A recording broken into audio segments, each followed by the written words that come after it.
Hail, this is Eldgrim, and welcome to another incredible episode of YouTube channel Thrand. Thrand and I are proud to present to you a new book from Antony Cummins.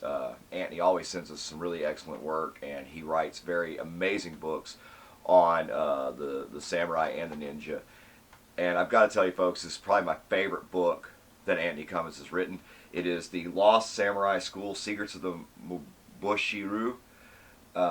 This book may not have happened had it not been for some of the adventures that Antony Cummins embarked on while he was over in Japan, and it's worth a read. The first few chapters are incredible. The journey that he went on, the adventure he went on to discover the school was wonderful, and I thought that was a good read. But all the technical information in this book is also worth your time, so be sure to go out and get a copy of this book and read it. The illustrations are beautiful. Thrand and I would like to thank Antony Cummins for including us on this journey of learning about this lost school. Antony has asked us to do 3 different tests out of this book. One of them is a paper scabbard that fools your opponent to think it's real, and then you cut him with it. Another is fish scale contact lenses to fool people into thinking you're blind. And finally, the Tsutsu Uchiya, the arrow casting tube. And today that's what we're going to do. We're going to test the arrow casting tube, the Tsutsu Uchiya. And Thrand's already prepared that for us. He's already made the iron arrow. He's already made the throwing tube. And we've got a few hours of practice in to get comfortable with it, because it's definitely a different feel, a different style of throwing, something very different than we're used to. And I really can't wait to see how effective this is. Thrand's outside right now, set up and ready to go. And without standing on ceremony too much longer, we're going to go straight over to Thrand, and we're going to see how this Tsutsu Uchiya performs with our tests that we have set up for you today. Alright, I have my Tsutsu Uchiya, the arrow thrower. It is exactly the proper length. We've got it about 14.5 inches long, as we translated the proper length to be.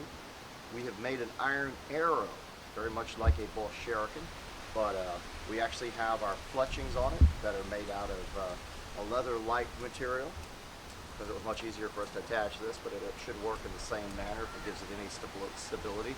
I think the tube has a lot to do with stabilizing it if it's thrown properly. It's still difficult to throw from our experimentation, but we're going to go ahead and try it out for now on our actual opponent. I want to see if it works like it's supposed to. We can actually impale our opponent with it as if in a civilian, I guess, or in a situation where you're not wearing full armor on the battlefield. I picture this being used in that type of environment. But anyway, let's go ahead and get this set up here.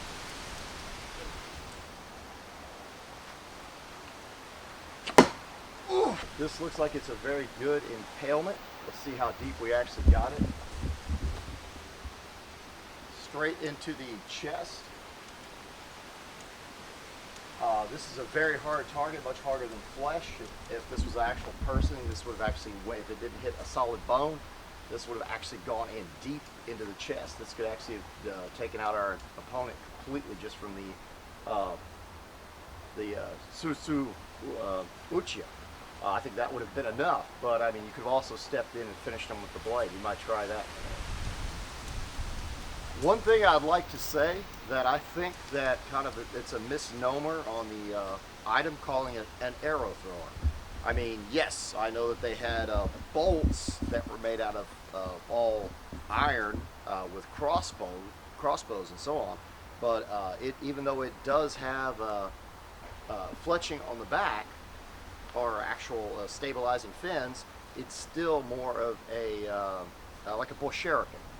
I mean, you could almost throw the bolt yourself by hand if you had to. The tube just gives you slightly more power and more control, and kind of hides what you're doing. I mean, I don't know how to explain it, but it looks. It's almost like you're pulling a baton out from behind yeah, like your you're back. pulling some kind of little weapon out, and all of a sudden something comes out of it. I think that might have been part of the guise to confuse the opponent and not realize he's having a blade thrown at him. You know, like he doesn't know what. Maybe he's just gonna pull out a little baton or something. Let's go ahead and see what else we can get out of it. See how it performs.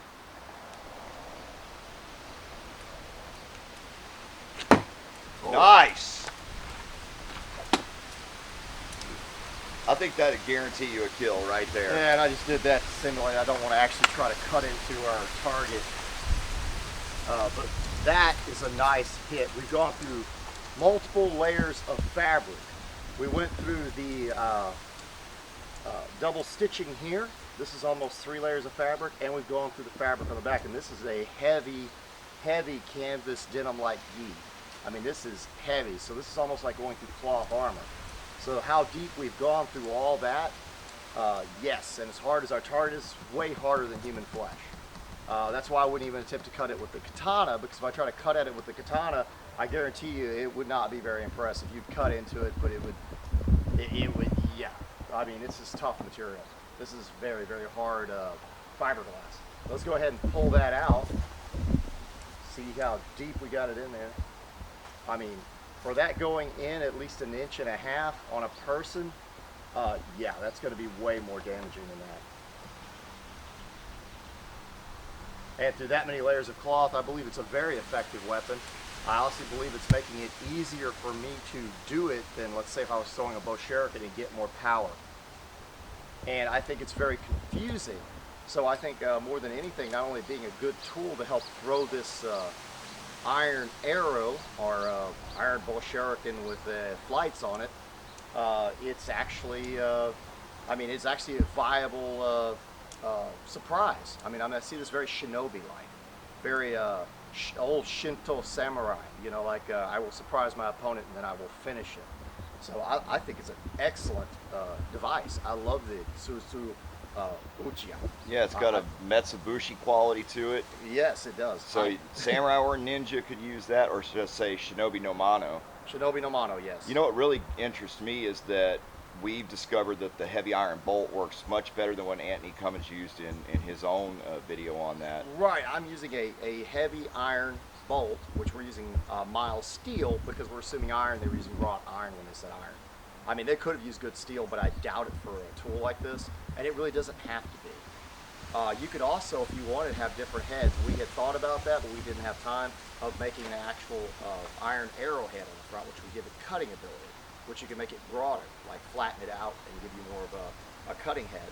And I'm sure there's different things we could have done with the flights as well. We could have done a lot of different things with the flights, but we just went with something that worked. Elongated flights that could easily fit in the tube and not cause much drag, because you don't want a lot of drag on it. Oh! Right, this is extremely impressive. We have a throat shot directly in the center. If anything could probably disable the opponent to where he was totally incapacitated, something like this might actually do it, because this would be something that once your throat was pierced, you wouldn't be functioning properly anymore. Whether it kill him or not, this is a severe wound. Let's see how deep we got it. We've got it sticking directly in the throat. It went straight in due to the shape of the fiberglass that's pushing down and the weight of the bolt. But let's see what we got here. Yes, this is so much harder than someone's throat or ballistics gelatin or anything like that. They're piercing like that with this size rod that we've made our iron arrow out of. That's impressive. And that went straight into the throat. It has no cloth over the throat. The throat is exposed here. So I mean, this could easily be a face shot if it was a little bit higher. But what we're looking at is cloth makes a difference on this weapon. That's why we were saying maybe if you could make more of an arrow-headed shape to the actual point, like point it by hammering it out and flattening it and putting an edge, it might go through fabric better, because then it tends to cut, like piercing with a dirk or a dagger or an arrowhead, that actually a biface. But with this type of design, the cloth poses a little bit of a problem. So we did go through some multiple layers of cloth, more than I thought it would, and impaled the target. We're just saying that some of the limitations are, let's say if you hit over Sarashi, if you hit over that and it's multiple layers of cloth and so on, it may not go through. If you were wearing Japanese armor and it hit metal, it's not going to go through. I mean, I'm pretty much confident. You'd have to hit in a niche, an area where it's just cloth, and over cloth, if it's not too many layers of padding and cloth, it's going to go through. That's what we've experienced today. I am highly impressed with it. It's working just as it was depicted in the manual, the old samurai manual.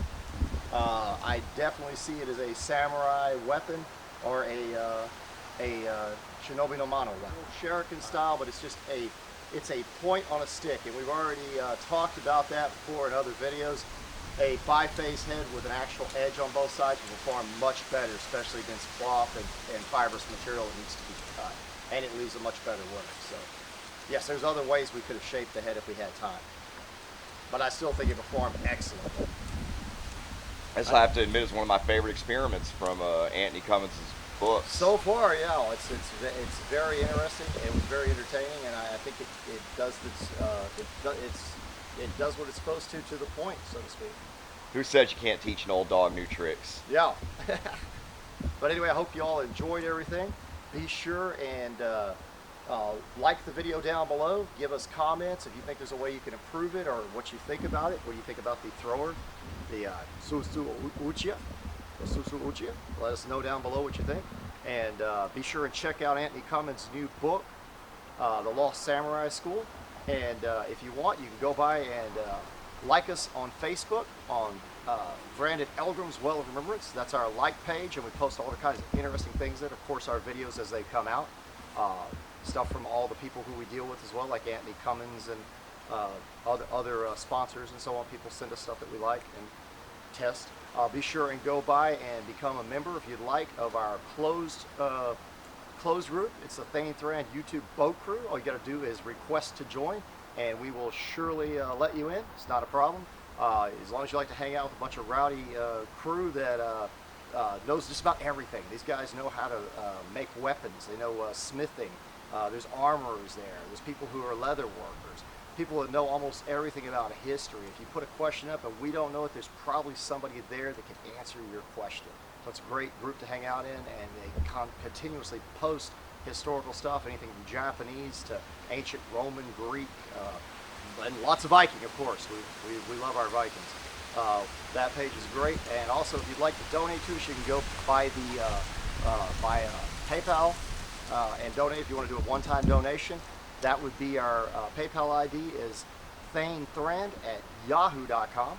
If you'd like to contact us, you can contact us at thrand@gmail.com, which I watch more avidly. The others actually just made you mostly our ID for PayPal, but you can send an email there if you really want to.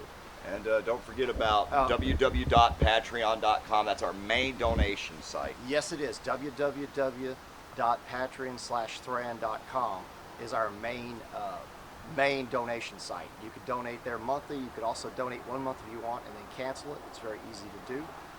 We do like our monthly donations. It helps us out to get all the supplies that we need, testing materials, ballistics gel, keep our equipment up. I mean, that's basically what we use it for, is to keep our videos coming out smoothly. Sorry, we've been really busy lately. If we hadn't, we'd have a lot more videos out by now, but we're hoping to have a nice streak coming up here. We should be getting everything out in a hurry. So I hope you've all enjoyed this episode, and be sure Antony's new book, The Lost Samurai School, and farewell.